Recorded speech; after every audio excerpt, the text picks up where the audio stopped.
भाभी मम्मी को भी सब कुछ खाने को दो।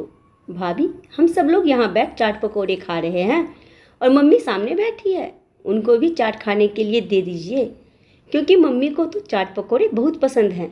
अर्पिता ने बहुत सकुचाते हुए अपनी भाभी सोनल से कहा।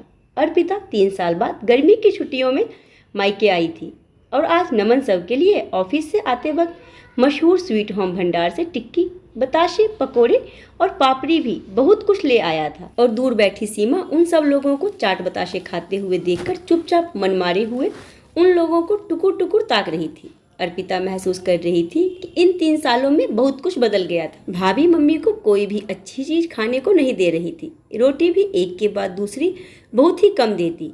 आज 2-3 दिन से हर चीज के लिए मम्मी को मन मारते हुए देख रही थी, इसीलिए अर्पिता मन ही मन बहुत कुलबुला रही थी, पर कुछ कह नहीं पा रही थी। लेकिन आज वो अपने आप को बिल्कुल भी रोक नहीं पाई। अरे नहीं नहीं दीदी, सोच भी मत लीजिएगा मम्मी जी को ये सब कुछ खिलाने का। मम्मी जी का तुरंत पेट खराब हो जाता है ये सब खाने से, और फिर मेरा और नमन का बहुत ज़्यादा काम बढ़ जाता है। मुझसे तो मम्मी जी की ये सब साफ सफाई का काम तो बिल्कुल नहीं होता। दीदी आपने तो सुना ही होगा कि मन भयो बूढ़ा तो तृष्णा भई जवान। बस यही हाल है मम्मी जी का। उनका क्या, वो तो तुरंत खाने बैठ जाएंगी, लेकिन परेशानी हम लोगों को झेलनी पड़ती है। सोनल एकदम बड़ी जोरों से चीखते हुए बोली। हाँ अर्पिता, सोनल बिल्कुल ठीक कह रही है। मम्मी तो बिल्कुल भी परहेज नहीं करना चाहती, लेकिन हम लोगों ने ही उनको ज़बरदस्ती खाने पीने से रोक रखा है, वरना मम्मी तो तुमको पता ही है कि चाट पकौड़ों की कितनी बड़ी शौकीन है। नमन भी एकदम से सोनल का पक्ष लेते हुए बोला। भैया बचपन में ना जाने कितनी बार मम्मी ने हम लोगों को ये जानते हुए भी कि नुकसानदायक चीज़ें खाने से पेट खराब हो जाएगा और मम्मी का काम बहुत बढ़ जाएगा, फिर भी हम लोगों की जिद बिना चिड़चिड़ाए पूरी की। और आज हम लोग उनका जरा सा काम बढ़ जाने के कारण उनकी मनपसंद चीज़ों से दूर रख रहे हैं। भैया भाभी मम्मी बूढ़ी हो चली हैं, पता नहीं कब भगवान का बुलावा आ जाए। प्लीज़ उनकी इच्छाओं को मत मारिए। क्या ज़रूरी है कि उनका पेट खराब ही हो जाए? थोड़ा सा दे देने में कुछ बिगड़ नहीं जाएगा, और फिर अगर कुछ होता है तो 10-12 दिन तो मैं हूँ ही, मैं उनकी साफ सफाई कर दिया करूँगी। ये सब कहते हुए अर्पिता की आंखें नम हो रही थी। दीदी आप ज़्यादा अपने भैया को इमोशनली ब्लैकमेल मत करिए। 2-4 दिनों के लिए आई हैं तो खुशी खुशी रहिए और रहने भी दीजिए। मम्मी हम लोगों की जिम्मेदारी है, आपकी नहीं। अर्पिता को ये सब कहता देख सोनल से फिर नहीं रहा गया।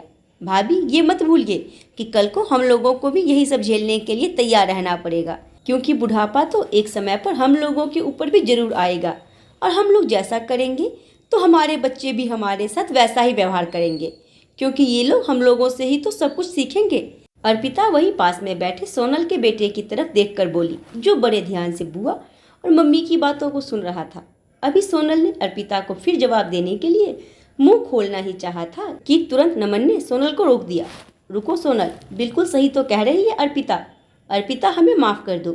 सच में माँ बाप सब जानते हुए भी कि बच्चे नुकसानदेह चीज़ें खाएंगे तो वो लोग परेशान हो जाएंगे, फिर भी हम लोगों की जिद पूरी करते हैं। लेकिन हम बच्चे सचमुच कितने स्वार्थी हो जाते हैं और अपने स्वार्थ के लिए अपने मम्मी पापा को मन मारने के लिए मजबूर कर देते हैं।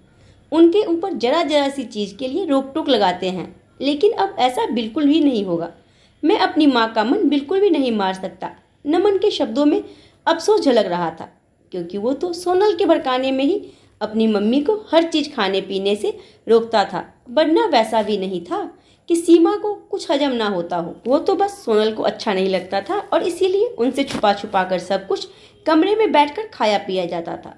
लेकिन आज अर्पिता आई हुई थी तो सब लोग सीमा के सामने ही बैठ खा पी रहे थे। सोनल तुम मम्मी की साफ सफाई मत करना, मैं कर लूँगा, लेकिन अब से मम्मी को कुछ भी खाने से नहीं रोकूंगा, चाहे थोड़ा सा ही क्यों ना खिलाऊं, लेकिन उनको अतृप्त नहीं रखूंगा। और थोड़ी ही देर में माँ से दूर बैठा नमन अपनी माँ को बड़े प्रेम से चाट पकौड़े खिला रहा था, और सीमा बड़े प्रेम से बैठी बेटे के हाथ से आज वर्षों बाद चाट का आनंद ले रही थी। और अर्पिता उनके चेहरे पर आत्मतृप्ति का भाव देखकर बहुत ज़्यादा आत्मसंतुष्टि का अनुभव कर रही थी। तो आज की कहानी के बारे में अपने लिए मुझे जरूर कहानी पसंद आई हो तो लाइक, शेयर एंड सब्सक्राइब करना ना भूलें।